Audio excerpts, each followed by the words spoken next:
Hi, welcome back to edtech.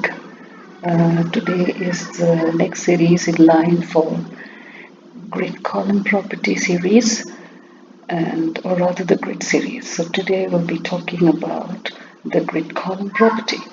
I will be using the same template or the codepen file that I use for grid column template. Let's get started.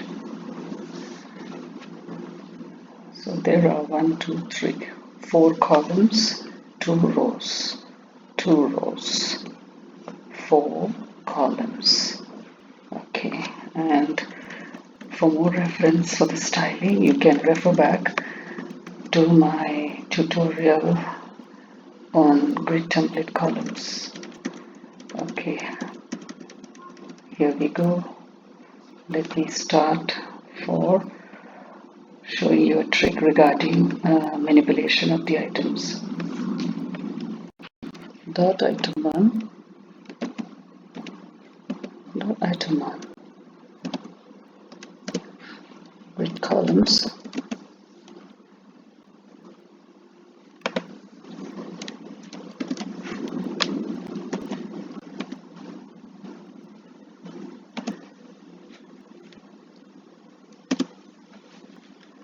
so this starts line 1, ends line 4.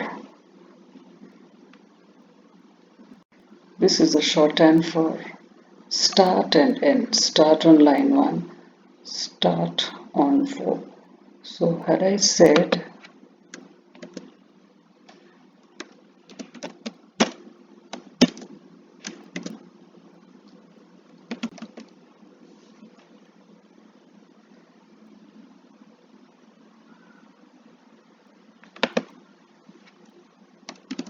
one,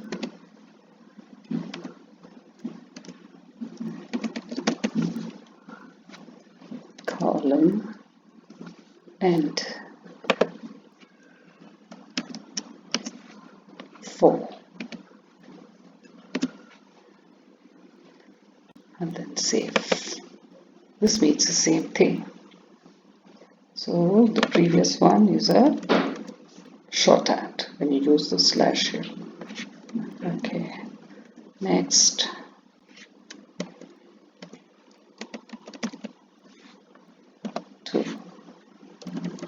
Sorry, dot item 2.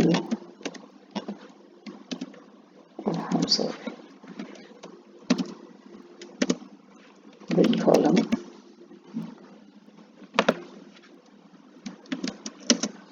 Let's see. Starts on line 1.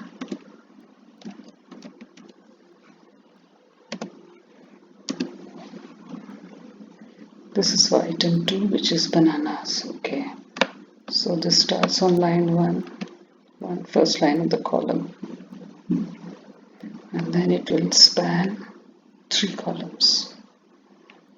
It means it will take up the whole space. Why? Because there's only total of 4 columns. It's taking up 3, and its original column is already there. So total 4. Okay. Dot item 4, let's say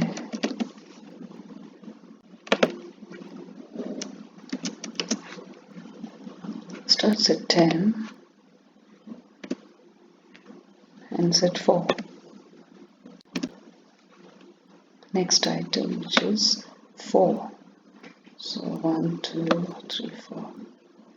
For item 4, let's see which one is it. Kiwi. Starts on line 2. This is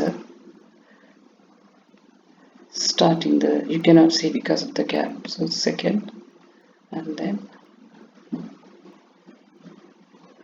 it ends on line 4. 1, 2, 3, 4. Let's say 5. It goes here. Let's say 6. takes up the ending would be the last line of the column.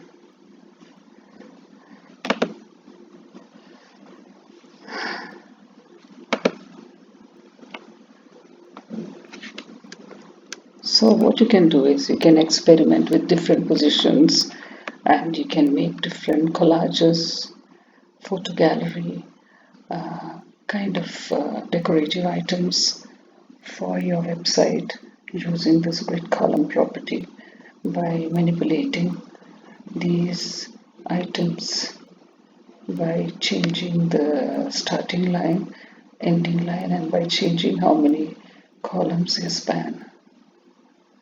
Hope this is clear to you.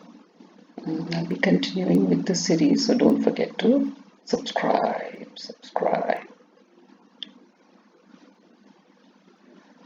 Stay home, stay safe from COVID.